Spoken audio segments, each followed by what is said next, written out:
Kick लाइफस्टाइलले चाहिँ आफ्नो सब ब्रान्ड लन्च गर्दैछ Nexa with 3 new products Nexa Nebula watch, Nexa Z10 airbuds र नेक्सा X10 एयरबड्स। अब यो तीनटै प्रोडक्ट्सहरु चाहिँ दराजमा एक्सक्लुसिभली लन्च हुन्छ अन फेब्रुअरी 7 र हामीले चाहिँ हाम्रो भ्युअर्सहरुको लागि भनेर चाहिँ एउटा गिभ अवे पनि राखेको छौं। यो कुनै तीनटा प्रोडक्ट्सहरु मध्ये एउटा प्रोडक्टको चाहिँ हामी 5 वटा युनिट्सहरु चाहिँ गिभ अवे गर्दैछौं। सो भिडियो चाहिँ एन्ड सम्म हेर्नु होला है। अब चाहिँ यो प्रोडक्ट्सहरुको फीचर्स के कस्तो छ र प्राइस चाहिँ कस्तो हुन्छ भन्ने कुरा बुझौं। सो फर्स्टमा चाहिँ let's talk about nebula watch.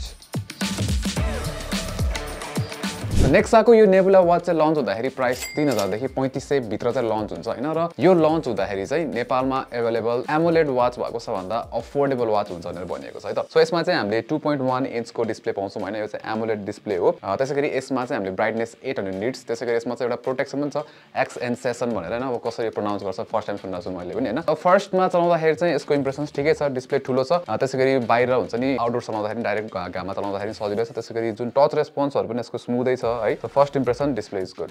अब बिल्डको कुरा गर्दाखेरि चाहिँ यसमा जुन केस छ त्यो चाहिँ जिंक अलोयको हो र केसमा फिनिशिङ राम्रै दिएको छ। त्यसैगरी अब यो फर्स्टमा चाहिँ यसमा तपाईले यो टिपीयू वाला रिस्ट ब्यान्ड आउँछ हैन। तर तपाईले 500 एक्स्ट्रा दिनु भयो भने चाहिँ एउटा यसमा मेटल स्ट्र्याप पनि पाउनुहुन्छ। त्यसैगरी अब हामीले यहाँ बडीमा चाहिँ एउटा माइक देख्छौं। यहाँनिर यो मेन एउटा बटन सिंगल बटन दिएको छ भने अर्को साइडमा चाहिँ यसरी स्पिकर दिएको छ, किन भन्दाखेरि यसमा चाहिँ ब्लुटुथ कलिङ फिचर पनि तपाईले पाउनुहुन्छ। त्यसैगरी यो वाचमा चाहिँ हामीले IP67 वाटर रेजिस्टेन्स पनि पाउँछौं। 100 प्लस वाच फेसेसहरु इन्क्लुड गरिएको छ। कनेक्सनको लागि ब्लुटुथ भर्जन 5.3 युज गरेको छ यसमा। त्यसैगरी यसको क्लेम ब्याट्री लाइफ भनेको चाहिँ 7 डेजको रहेको छ हैन। त्यसैगरी अर्को जुन बेसिक हेल्थ फिचर्सहरु पनि पाइहाल्छौं हामीले। Heart rate monitoring, stress monitoring छ यसमा, SpO2 मोनिटरिङ भइहाल्यो। त्यसैगरी अब तपाईले स्पोर्ट्स मोड पनि डिफरेन्ट पाउनुहुन्छ। त्यसैगरी यसको कम्पेनियन एप भने चाहिँ कोफिट एप भनेर रहेको छ हैन। र जुन प्राइसमा चाहिँ यो लन्च हुन्छ भनेको छ त्यो प्राइसमा लन्च भयो भने चाहिँ डेफिनेटली भ्यालु फर मनी नै हुन्छ नि। एमोलेड डिस्प्ले दिएको छ र मेन भनेको आई थिंक डिस्प्ले हो वाचहरुमा वान अफ द बेस्ट कुरा हुन पर्ने भनेको है। So definitely keep an eye out. यो चाहिँ अब 7 फेब्रुअरीमा लन्च हुन्छ एक्सक्लुसिभली अन दराज। अब चाहिँ next let's take a look at नेक्साको बड्स X10।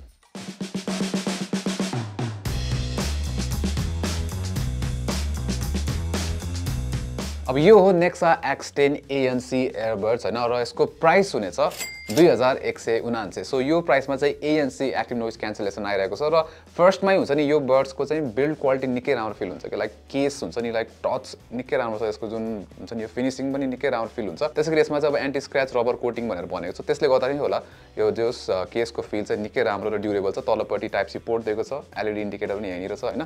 र सिमिलर फिनिश नै पाउँछौं हामीले बड्समा पनि। उस्तै फिनिश छ, बिल्ड क्वालिटी निकै राम्रो छ। अब साउन्ड ड्राइभर यसमा 10 मिमी को दिएको छ डाइनामिक ड्राइभर्स भनेर र साउन्ड सुन्दाखेरि चाहिँ एकदम ब्यालेन्स नै सुनिन्छ। प्लस हुन्छ नि त्यो एकदमै तीखो सुनिन्न, जस ब्यालेन्स सुनिन्छ। त्यसैगरी साउन्ड स्टेज पनि यसको राम्रो छ, लाउडनेस ठिकै छ। त्यसैगरी यसमा चाहिँ 30 डेसिबल्स को ANC भनेर भनेको छ हैन। र अब यो बजेट वायरलेसमा ANC हामीले कस्तो नै एक्सपेक्ट गर्छौं र जस सानोतिनो फ्यान नोइज र बाहिर घर बाहिरको ट्राफिकको जुन आवाज हुन्छ त्यसलाई चाहिँ के हदसम्म यसले रिड्युस चाहिँ गर्छ। अब अरु फिचर्सहरु भनेको चाहिँ यसमा हामीले IPX5 वाटर रेजिस्टेन्स पनि पाउँछौं। कनेक्टिभिटीको लागि ब्लुटुथ भर्जन 5.3 दिएको छ।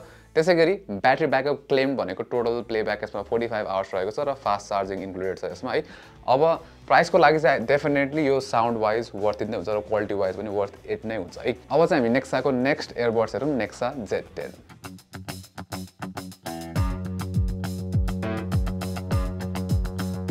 अब यो हो नेक्सा Z10 एयरबड्स। अब यसमा चाहिँ ANC छैन हाम्रो है। त्यसैगरी अब यो पनि X10 सँग सिमिलर फिचर्सहरु दिन्छ यसले। जस्तै अब ब्लुटुथ भर्जन 5.3 भइहाल्यो, IPX5 वाटर रेजिस्टेन्स नै दिएको छ यसमा पनि। टोटल प्लेब्याक त्यही 45 आवर्सको छ। क्वाड माइक ENC पनि इन्क्लुडेड छ। अब फरक भनेको चाहिँ यसमा साउन्ड क्वालिटीमा अलि फरक छ। अब यसको अडियो क्वालिटी प्राइसको लागि राम्रै हो, क्ल्यारिटी राम्रै छ हैन। लाउडनेस पनि यो लाउड नै छ। X10 भन्दा चाहिँ अझै लाउड हुन्छ यो हैन। तर यो चाहिँ अलिकति हुन्छ नि ट्रेबल हाई भए जस्तो फिल हुन्छ, हल्का त्यो तीखो सुनिन्छ है। त्यही पनि X10 सँग कम्पेयर गर्ने हो भने चाहिँ X10 अलि रिच र फुल सुनिन्छ। त्यसैगरी अब यसमा अर्को राम्रो कुरा भने चाहिँ के छ भन्दाखेरि यो चाहिँ यसमा अझै लोवर लेटेन्सी छ X10 भन्दा। सो यसमा चाहिँ 45 ms मिलिसेकेन्ड्सको चाहिँ लो लेटेन्सी क्लेम गरेको छ। सो तपाईलाई गेमहरु धेरै खेल्नुहुन्छ भने चाहिँ यो चाहिँ बेटर हुन्छ है। त्यसैगरी केस पनि हल्का फरक छ। X10 जस्तो प्रिमियम फिल छैन यसमा हैन। लाइक राम्रै छ यसको बिल्ड क्वालिटी पनि, तर जुन X10 को जस्तो भन्ने चाहिँ यसमा छैन। सो यसमा पनि हामीले टाइप सी पोर्ट पाउँछौं तलपट्टि र यसमा चाहिँ इन्डिकेटर यहाँनिर दिएको छ। सो यो तीनटै प्रोडक्ट्सहरु अहिले फर्स्ट इनिशियल इम्प्रेसन्स हेर्ने हो भने चाहिँ तीनटै प्रोडक्ट्सहरु चाहिँ आई थिंक यो भ्यालु फर मनी दिने खाली प्रोडक्ट्स नै छन् यिनीहरु हैन। अब यो प्रोडक्ट्सहरु चाहिँ 7 फेब्रुअरीमा लन्च हुन्छ अनलाइन एक्सक्लुसिभली अन दराज।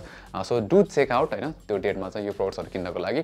त्यसैगरी हामीले चाहिँ गिभ अवे गर्दैछौं Z10 एयरबड्सको 5 वटा युनिटहरु गिभ अवे गर्दैछौं र यो चाहिँ हाम्रो इन्स्टाग्राममा छ। सो तपाईले हाम्रो इन्स्टाग्राम ह्यान्डल चेक आउट गर्नु tech.lek र यस्तै भिडियोजको लागि चाहिँ हामीलाई फलो गर्नु, सब्स्क्राइब गर्नु होला र त्यहाँ भएको त्यो बेल आइकन थिच्नुहोस् for notifications. Until next time, namaste. Take leg.